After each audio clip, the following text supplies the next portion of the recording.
welcome everybody to today's taster session of the PG certificate. That's the Postgraduate Certificate on Competition and Regulation, which is offered by the Center for Competition Policy at the University of East Anglia.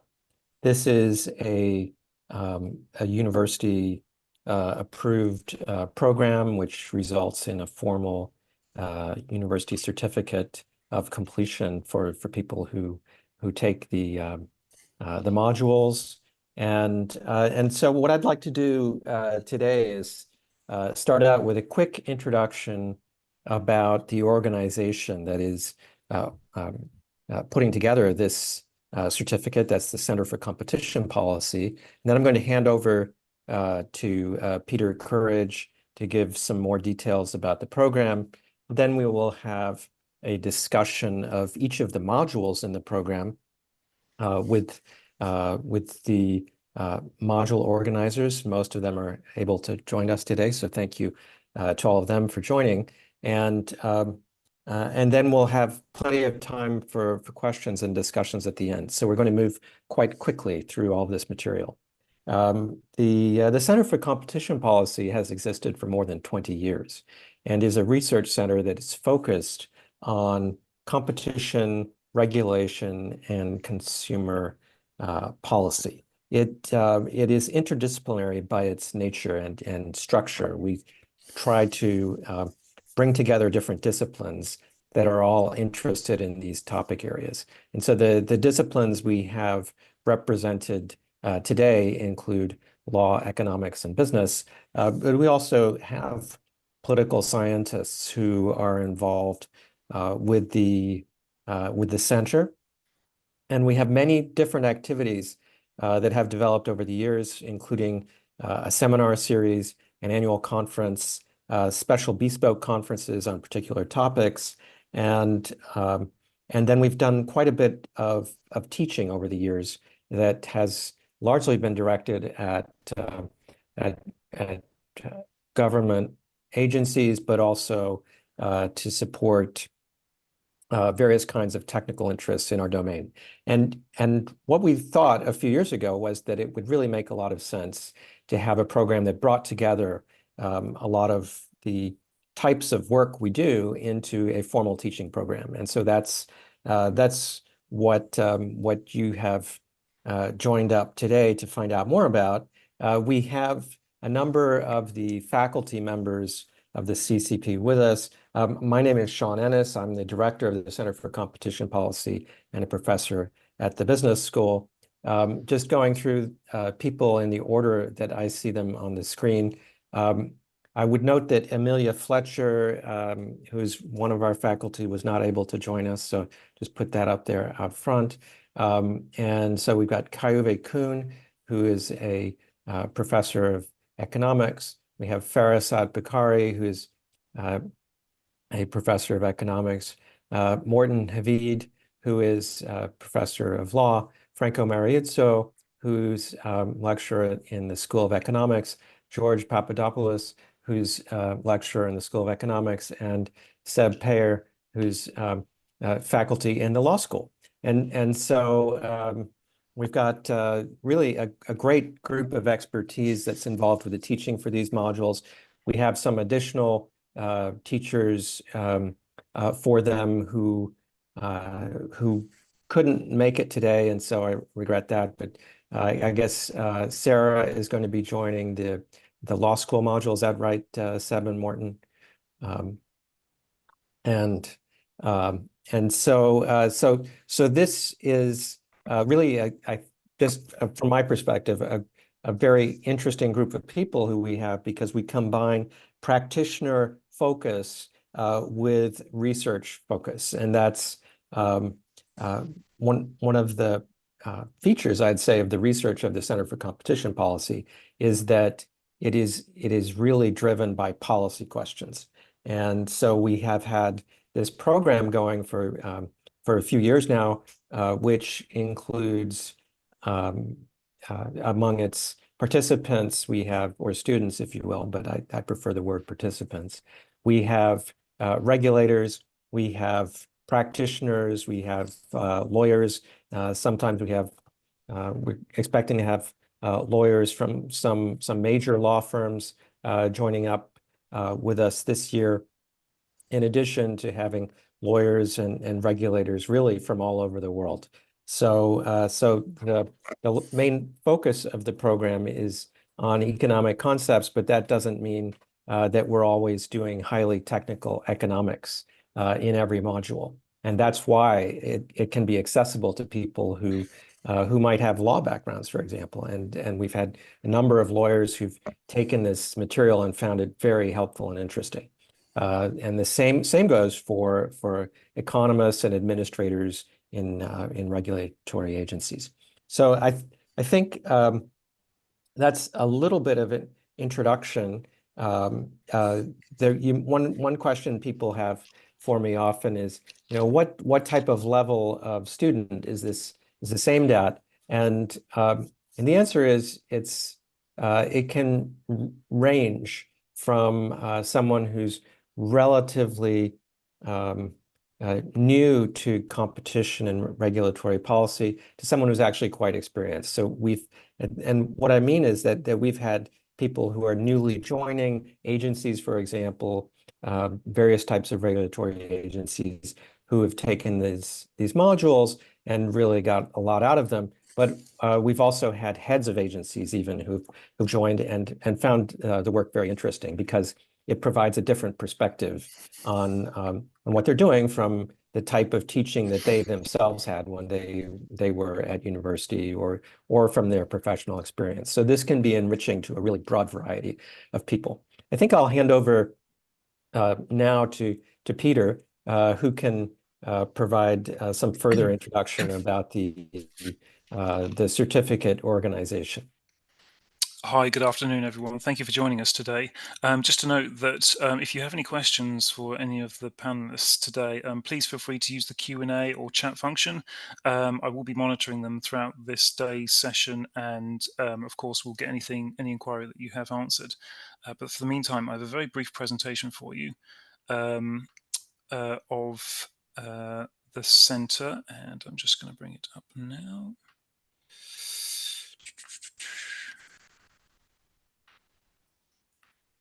So hopefully, someone can just confirm they can see that okay? We can see fine, I think. Great, okay, fantastic. So the Postgraduate Certificate in Competition and Regulatory Policy, it's provided by the Centre for Competition Policy, who is based at the University of East Anglia. And this is us. We're a green campus university based in the United Kingdom. Any given year, we teach undergraduate, master's and PhD level courses to somewhere between 15 and 16,000 students. For those of you who are joining us outside of the UK, this is where we are in the United Kingdom. We're located in the city of Norwich. We're approximately 2 hours train ride from London. And as I say, we are adjoined to a fine medieval city out here. The university, as Sean alluded to, has a research-intensive reputation. In particular, we are currently top 20 for research quality by the UK Research Excellence Framework, and we're top 50 globally for research impact. So this is to give you a bit more of an outline about the course and the course structure. And once I'm done here, we'll then hand over to the individual module leads to give you a brief outline of the individual modules. So the Competition and Regulatory Policy course comes in two particular pathways. You can either take it as a credit-only basis, or you can take it as a postgraduate certificate. The difference between the two is the credit-only means you can take as few as 1, 2, 3 modules and simply finish your course with a transcript confirming that you undertook and passed said modules. If you want to get a formal university certificate, then you need to complete the postgraduate certificate, which entails completing the assessment for 6 modules in particular. So the module structure is there are 9 modules that will occur annually. Each module is 6 sessions, 6 3-hour live online sessions. Typically, these sessions occur between 2 to 5 on a Friday, UK time, but this is subject to various individual amendments to this. The course length is between 1 and 2 years, which means if you wanted to do the certificate and come away with the award, you can do this within 1 year because each module goes around annually. However, if the needs of your employer or your work means that you can only take this on a less intense basis, you can do the course over 2 years as well. And indeed, we have entry points to this course in September as well as January and April. So I realize we're already into September here, but if you're thinking about the course and you want to, maybe can't join now, but can join later, there are start dates later in the year as well. Okay, so the course schedule, the module schedule for this academic year looks as follows.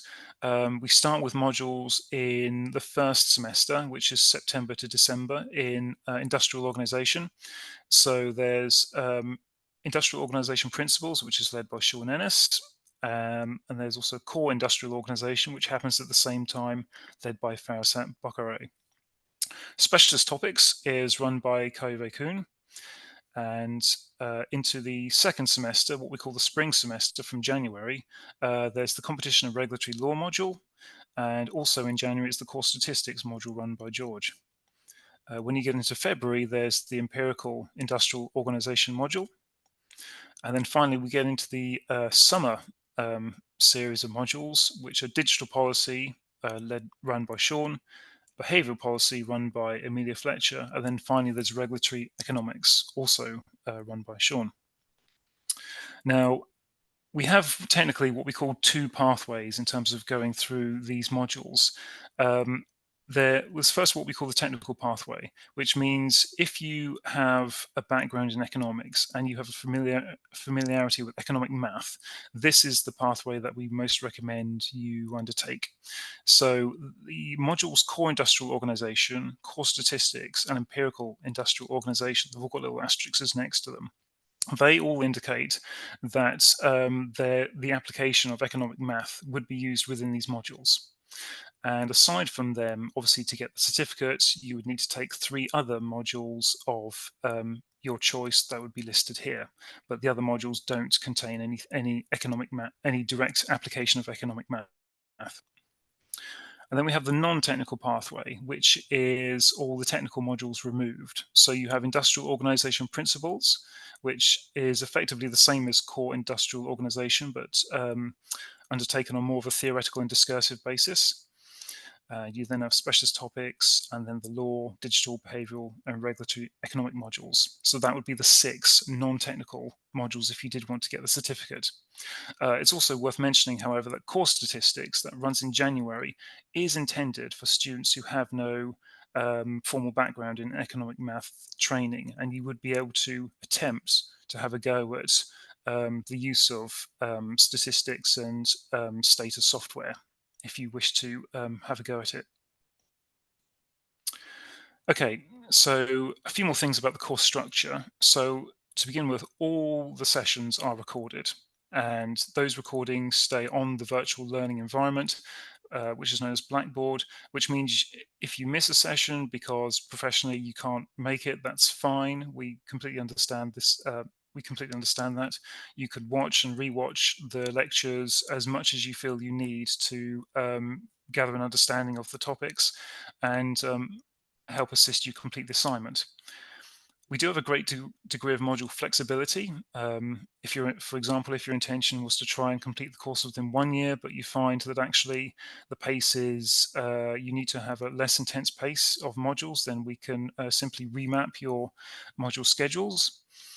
Also, if you try a module, but then a piece of casework or something comes up, we're more than happy to postpone the module until next year or allow you to make a separate choice.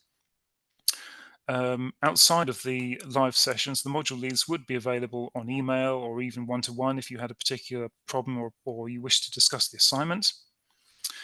As part of undertaking this course, you are actually a fully signed up UEA student member, which means you have complete access to the online UEA library. So anything that's available as an ebook, you are more than welcome to take a copy of, whether that's economics or J.K. Rowling. So it's entirely up to you on that one. Compliments of being a CCP student, we will also give you access to the CCP seminar series, which occurs at 1 o'clock on Fridays UK time, which would be an hour before your regular session. These are just, attendance isn't obligatory. It's just a nice additional component to your course where you can join in and take in some interesting lectures. Also, compliments of being a CCP student, we would give you an invite to our annual conference, and which would be free for you to attend. And I have to say, over the past few years, we've been delighted to welcome a few members of our course here, and of course, we've enjoyed meeting you. And so that's just a reminder that the intakes for this course can happen at any time between September, January, and April, and that the certificate is a accredited UK higher education course. And all things being well, if you do manage to get your certificate, you are entirely eligible to attend the formal in-person graduation ceremony at UEA. And I'm pleased to say that if anyone does, then of course dinner will be on us, and we're more than happy to take you out to a local eatery. As you see here, we've had a couple of guests from Trinidad and Tobago join us one year. So that's everything from me. I'm just going to unshare that now. And we'll now go on to the individual topics. And if I hand over to Farasat to discuss Core I/O, we'll go from there.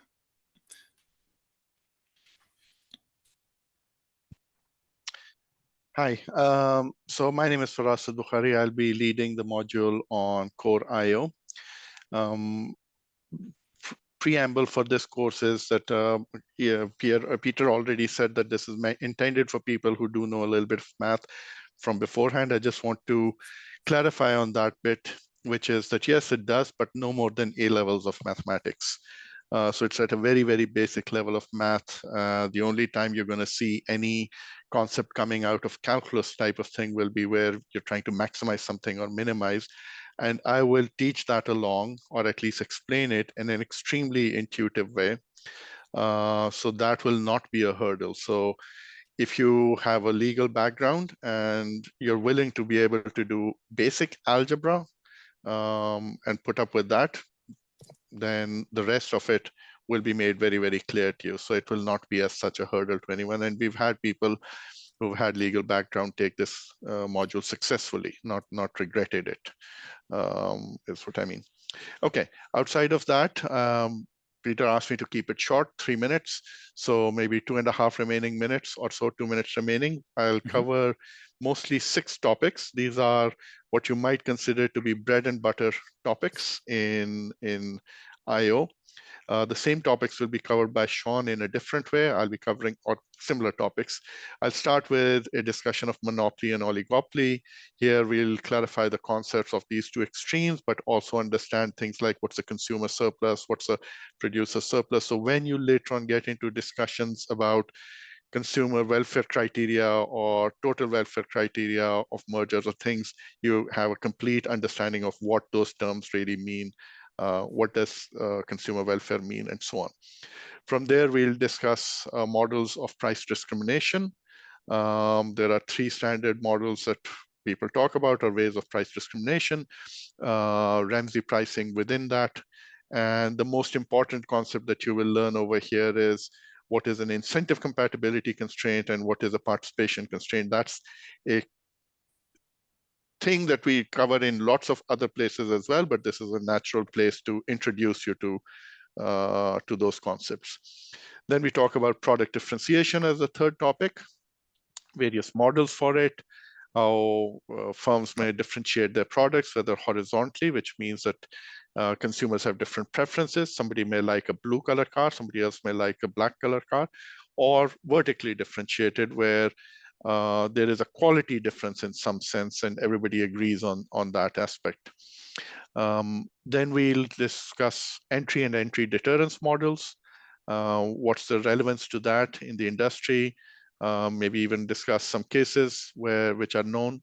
Then I'll move to topic number 5, which actually will be taught by Franco Mariuzzo, or has in the past on my behalf, which is on collusions and cartels, because he's got a lot of work on that from his own research.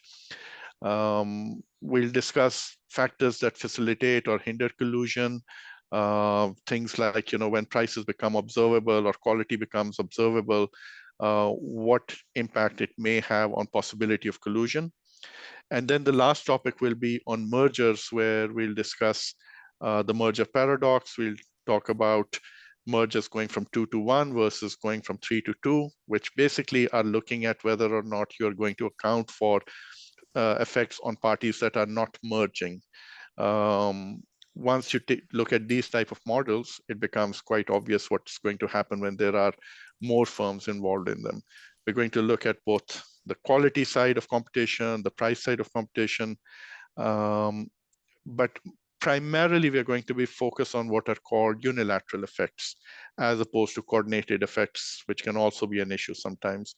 And in some cases, we'll talk about upstream and downstream mergers as well. And then this should prime you enough for taking the more advanced topic that Kai-Uwe is going to follow up with, or special topics which we will. So I will set up the groundwork for it, the basic models. He will not necessarily assume that you know everything, but by and large, he'll assume that you've understood these concepts and can talk more freely about them in the special topics. I'll stop here. Okay, thank you very much, Farasat. If I let Sean come in just to give his talk on the principles version of Core IO. Thank you, Peter. I'll just keep this very short because the content is essentially the same as what Farasat talked about. It's the approach that's slightly different. So we have very minimal use of math in this module, and it's intended to be an alternative that's created so that those people who would like to see some of the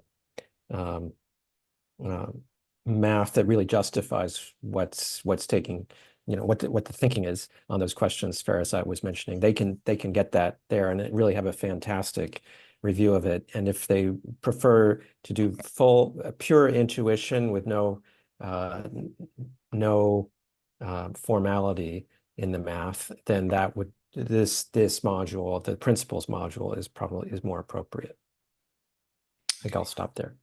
Okay, thank you, Sean. If I now hand over to Kai-Uwe to cover the specialist topics of Core IO, of industrial organization.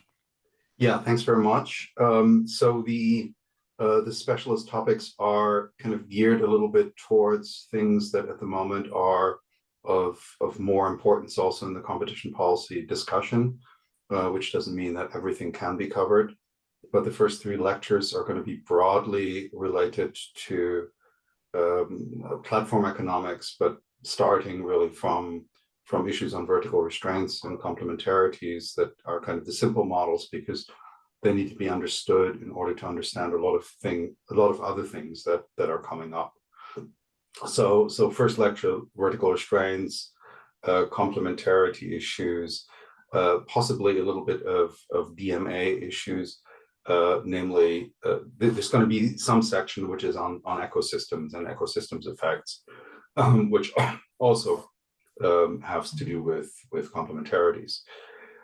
Then there is a lecture on competing marketplaces, with which I don't necessarily mean Amazon or something like this, and it's not about two-sided markets in that context, but it's really the question of when you have competition where you have to choose where you go, but then potentially also competition between different firms that are supplying the good on the platform. For example, Uber, what has to be taken into account when thinking about competition in that context is actually quite important for general marketplace competition, and we'll talk about that. The third lecture is going to be about most favored nations clauses, because there's been quite a bit of discussion about that.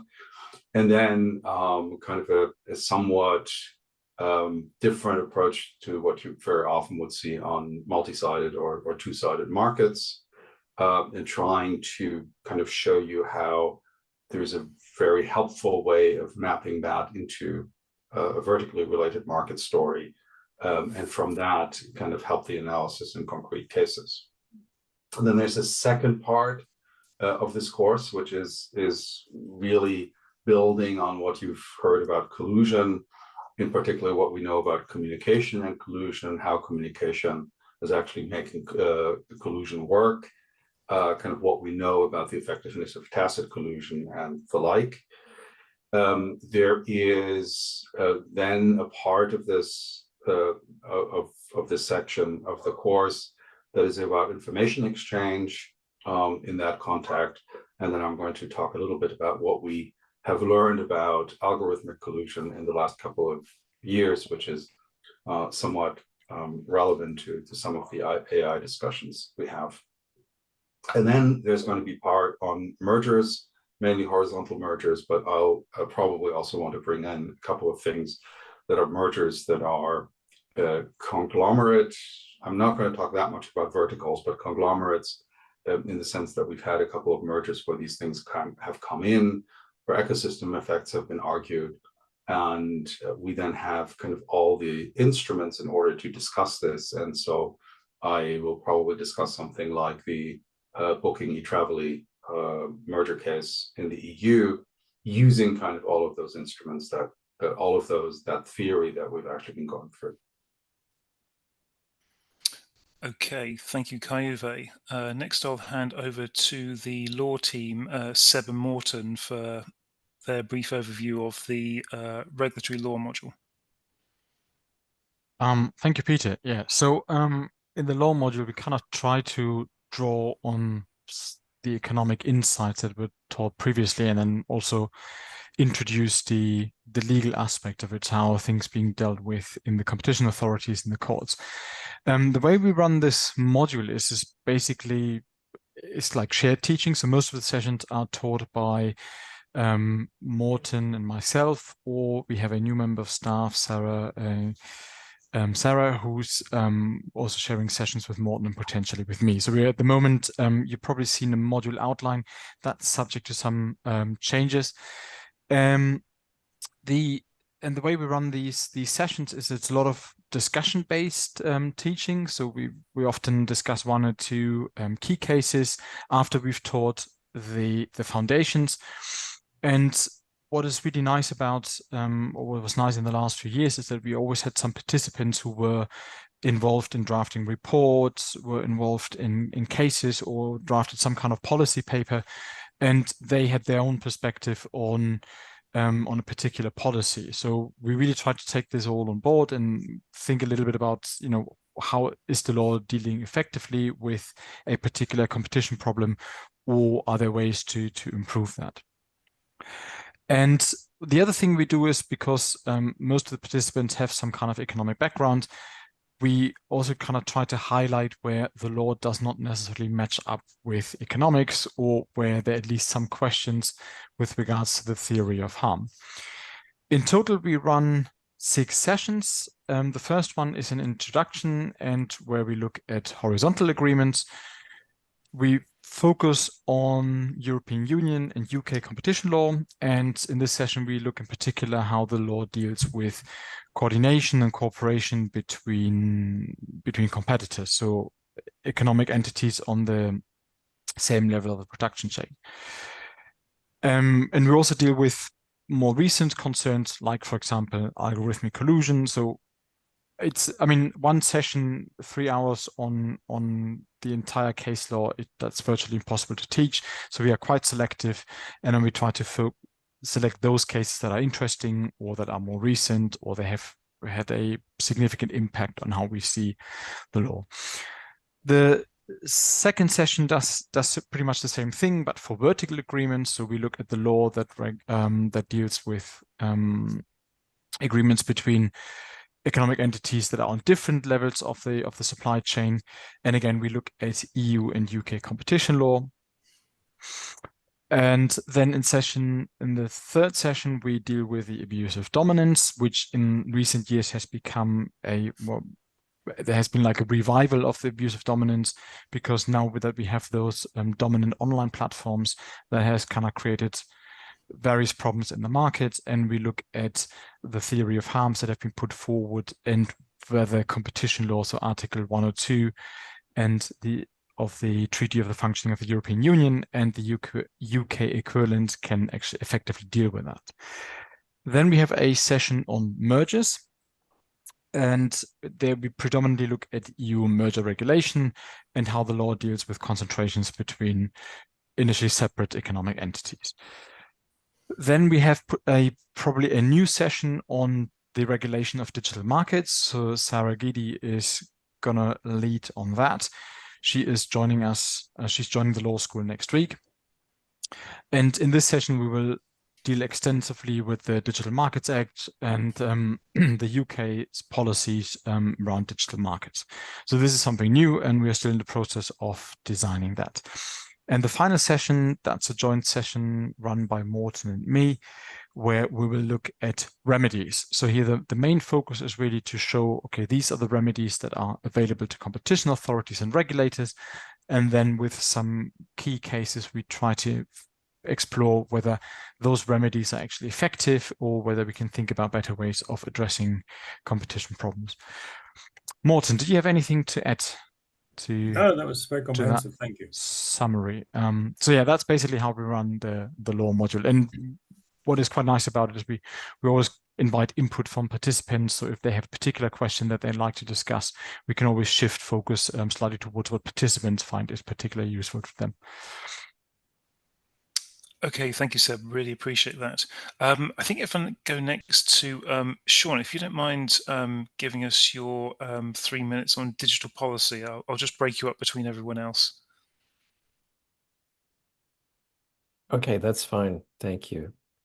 So this this particular module is really built upon a focused discussion of some of the ways in which digital products and digital markets differ from more standard products. So in a way, we'll be dealing with many common issues to other markets, but we'll be doing so in a way that's really focused on digital questions, and I think that's where a lot of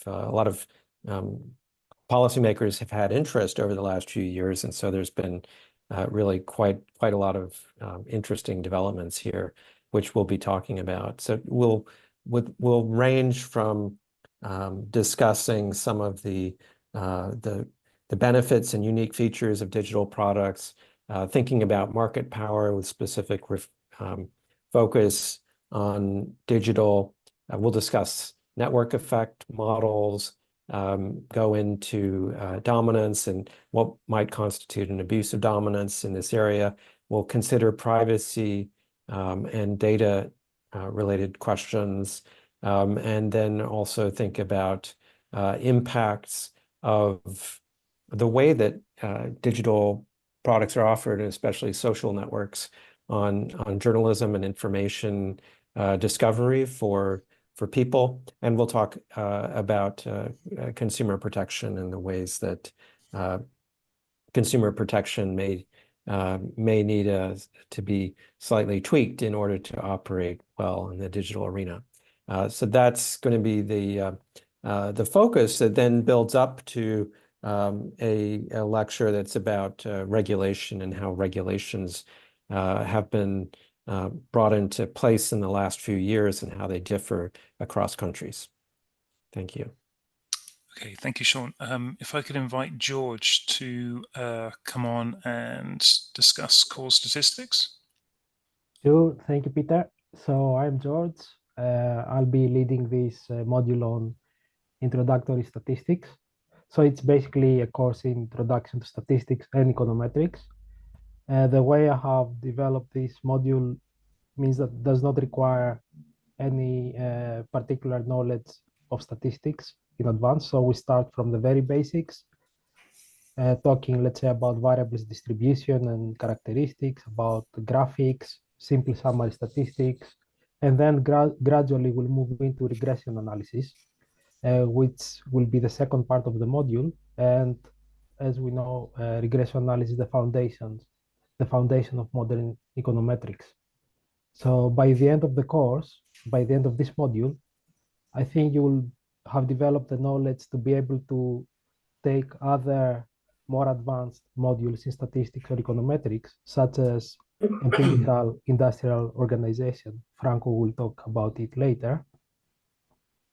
And you'll also be able to conduct your own empirical analysis and also be able to understand empirical work done by other competition economists, for example, or reading empirical reports by competition economists. So overall, the module will focus more on application than theory, and intuition. I'll try to explain things as intuitively as I can with multiple examples. Of course, some theoretical background is important to cover, but during the sessions, we'll cover some theory, and then we'll be moving also onto applications using real-world data. So I'll be teaching you also a strong statistical software that is called Stata, and we'll see a lot of examples using real-world data in Stata. But apart from that, I will be having all the codes also in another software, R. So for people who prefer working in R, they will be able to use that software if they want to. To talk a bit more detail about what we'll be covering in the 6 different sessions. So we'll start with the very basic, as I said earlier, basic variables characteristics and attributes, basically simple summary statistics, distributions of variables, how to measure the center of a distribution, what is a good measure for the spread of a distribution, and so on. Then we'll have a session to talk about the ideas of hypothesis testing, confidence interval estimation, what we call inference in statistics, which is very important. So I'll start again from scratch and develop all the ideas within a session. And then we'll move into the second part of the module, which is about relationships between variables. So starting with associations, starting with very simple correlations, and then moving to regression analysis. So again, starting with simple regression and then moving into multiple linear regression. Again, this is the foundation of econometric methods. So we'll see why the multiple linear regression model is useful for getting more reliable estimates for causal relationships as opposed to spurious correlations. And so who would be interested in the module? I think everybody who is interested in learning a bit about statistics, building the knowledge required for further knowledge of statistics, or even for somebody who has the background in statistics, but then needs to come back for a good refresher of statistics. That's it. Thank you, Peter. Okay, thank you, George. If I can invite Franco now to come on and discuss the empirical industrial organization module. Yeah, so hello everyone, I'm Franco Mariuzzo, and I will be teaching this module. As George said, if you do not have a statistical background in econometrics, you can take his module and build that from there. But if you already have a statistical or introductory econometrics background, you can just, directly join this module. So what this module does basically is set up in 2 ways. Although it's called Empirical Industrial Organization, it has a component of, if you want, showing econometric methods, but those econometric methods that are relevant to understand the specific, if you want, industrial organization topic and see them from an empirical perspective. When we do that, so think about, for example, the first week of lecture is only, if you want, setting up the econometric theory that we need to know and the application. So it's very much based on non-empirical industrial organization, and it covers topic of linear and nonlinear regression models. The application within that will be simple example or coming from the econometrics discipline. But starting already from week 2, we'll start covering topics of industrial organization. So one very important one is market definitions.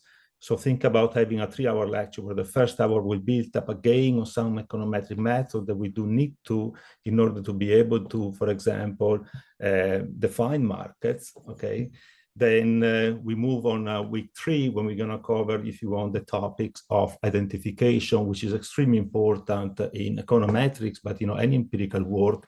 And here we're looking on the perspective, if you want, of identifying the conduct parameter from what's called the structural econometrics modeling.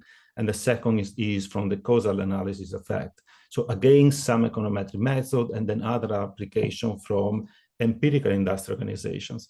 And let me be clear that when I say empirical industrial organization here, is very much about focus on competition policies. So they're all examples, if you want, that come from there. When I have, I've done work myself, and those are topics that I'm very familiar with.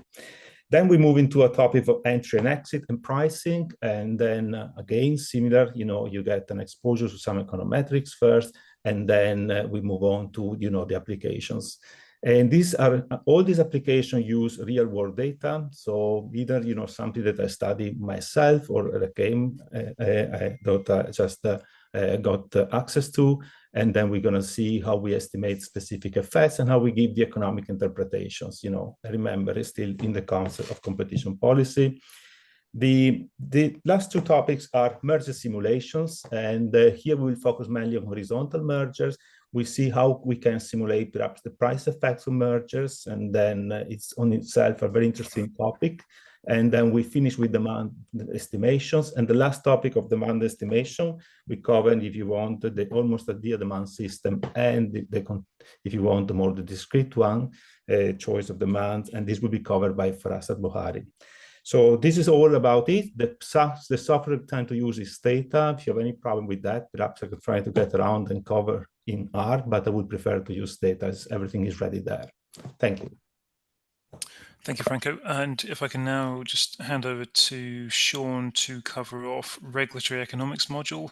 And if you also, Sean, I don't know if you're able to cover off a few words for Amelia's behavioural policy module as well. Sure, I'll do that. Thank you very much, Peter. And maybe it's worth mentioning also that for the first module that I was discussing on industrial organization principles, that's really a group taught exercise. And so Franco would be very much involved in that as well, in addition to Andrea Kalef. And now I'll talk about regulatory economics first. Then say a few words on Amelia Fletcher's session. The regulatory economics is going to begin by asking the question of why one might want to have government intervention in markets in the first place, and then build up from there to talk about many of the practical questions that arise once intervention is decided upon, such as what types of regulation would you want to put in place? There's well-known discussions of incentive and cost-based regulation.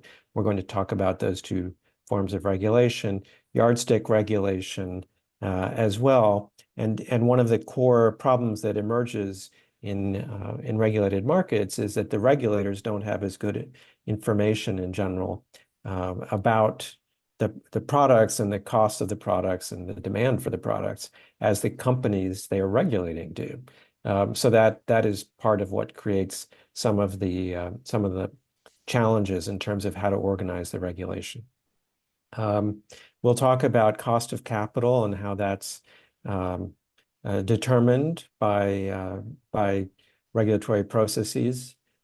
We will focus also on how regulators may or may not want to take into account social concerns, some ways that they're considering inequality in the way they prioritize matters or deal with matters, and finally how how they might deal with consumer behavior, and the fact that consumers might not always behave in a way that is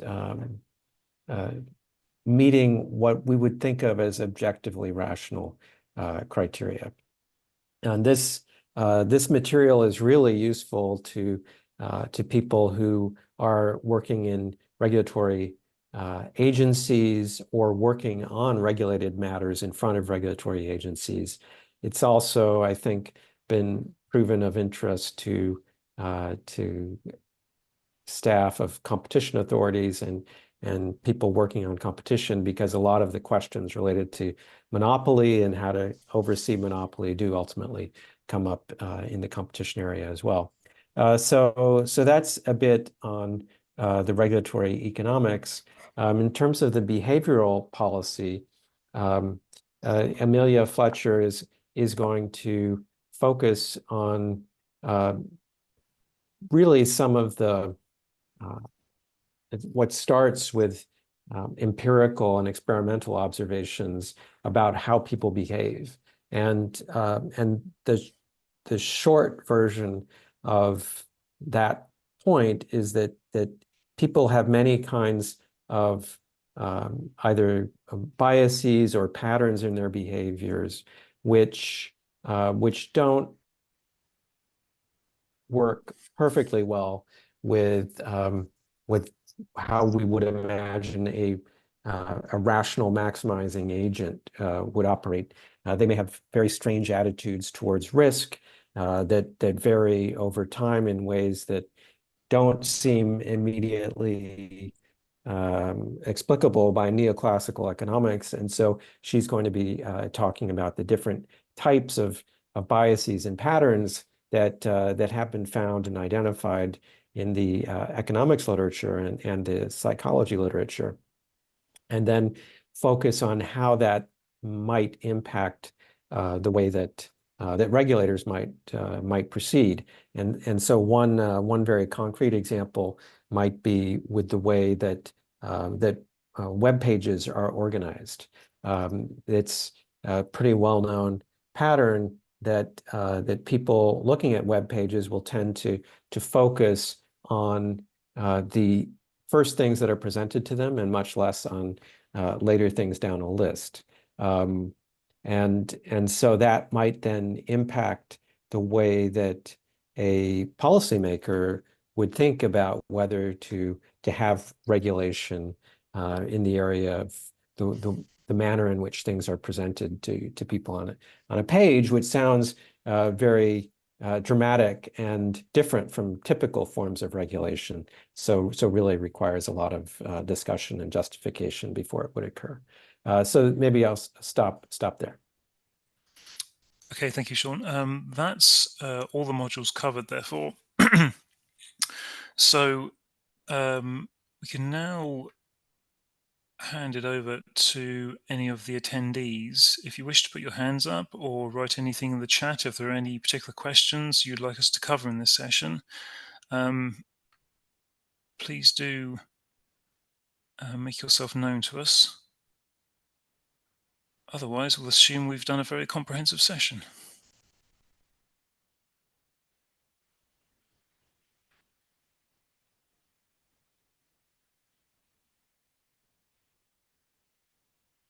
Just give everyone a minute if they're still thinking.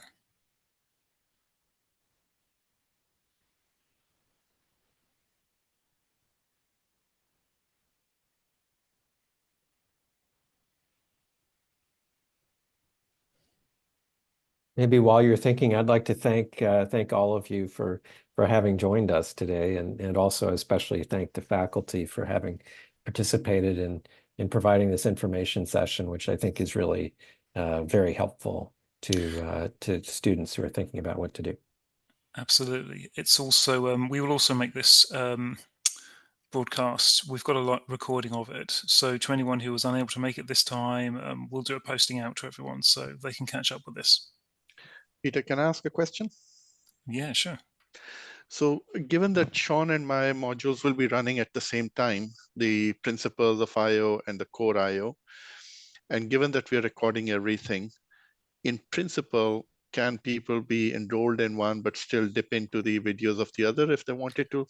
Yeah, absolutely. We've had a number of students who, though they have optioned for 6 modules as their formal PG cert, they've been interested in dipping their toes in other waters on the module selection. So we have allowed that before. So again, if someone wanted to say, felt more confident about principles than core IO, but nonetheless wanted to try and develop their understanding and attempt both modules, they could indeed do so. And if someone wanted to register to start with the September sessions, is that still completely possible, Peter? It is completely possible. It doesn't take too long at all to register and get yourself set up as a student. The first session doesn't start until the 27th of September, I believe, which is the Friday. So that's a full 3 weeks opportunity to get an application in and get your student status set up. I also think, Sean, it's worth mentioning that as these are live sessions, the engagement that you get from the attendees and the participants is of equal value to them as it is to you when it comes to your sessions.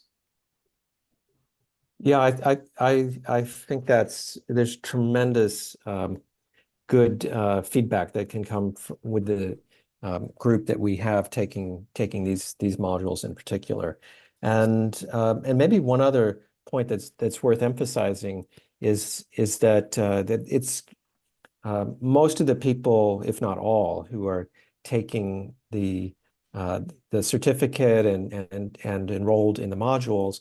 And some people would just enroll in a module here or a module there, but other people would enroll in the whole certificate program. And most actually do, I think, end up enrolling in the certificate program. The attendance of a particular session is not mandatory for getting the degree, and not, in particular, the live attendance is not necessary. So we record these sessions, and a lot of people who are professionals who are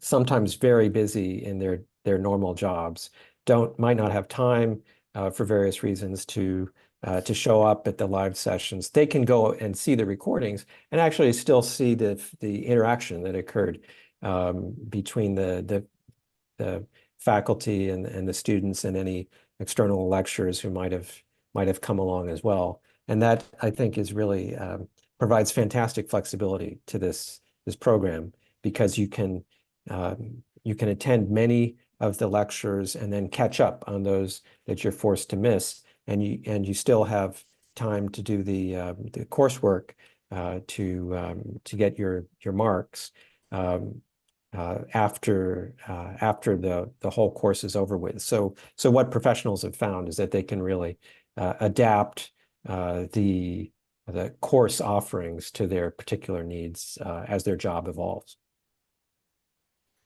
And I suppose we should just mention something very briefly about the assessments. Each module does come with an assessment that does need to be passed in order to gain credit or even the certificate. Right. And maybe it's worth noting that these assessments are pass-fail and are really intended to provide an opportunity to show you've engaged with the material that has been in that module. It is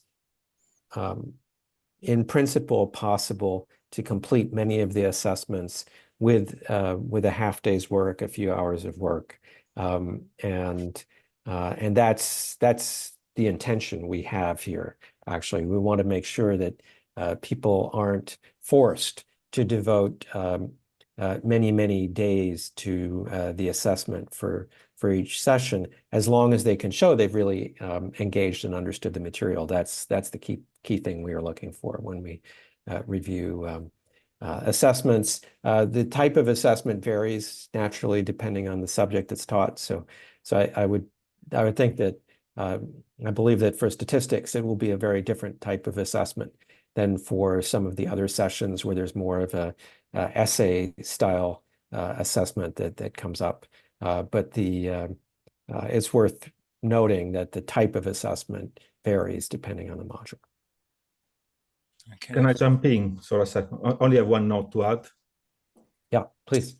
So on the assessment particularly, we know, for example, empirical industrial organization is a technical module, and however, the way it's been designed and also partly taught, since a lot is on the intuition and the main concept, is also suitable to say attendees with a non-economic background, but also lawyers. We had lawyers in the past, and the assessment is designed in a way that it might, for example, meet both types of students, because the part is technical, but the part is non-technical, and therefore is suitable to all. Thanks.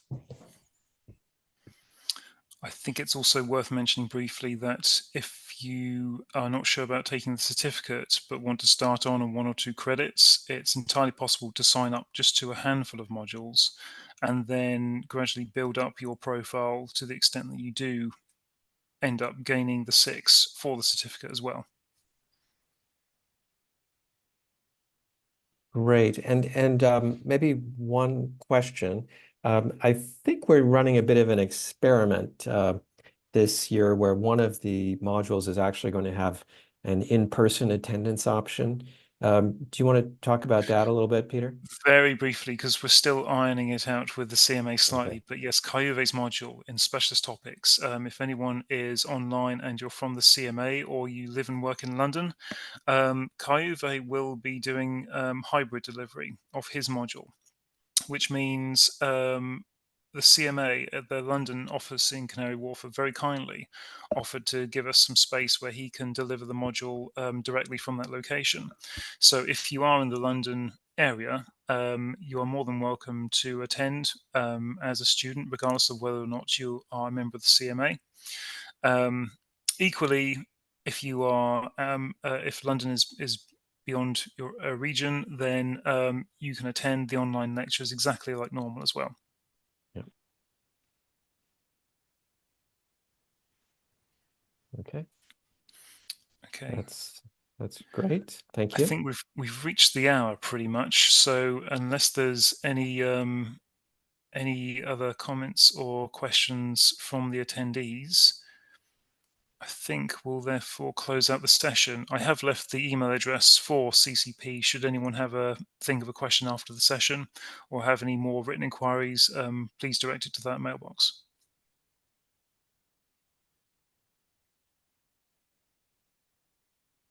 Okay, thank you. Thank you very much, Peter. Thank you everyone online for having participated in this session today. Okay, thank you.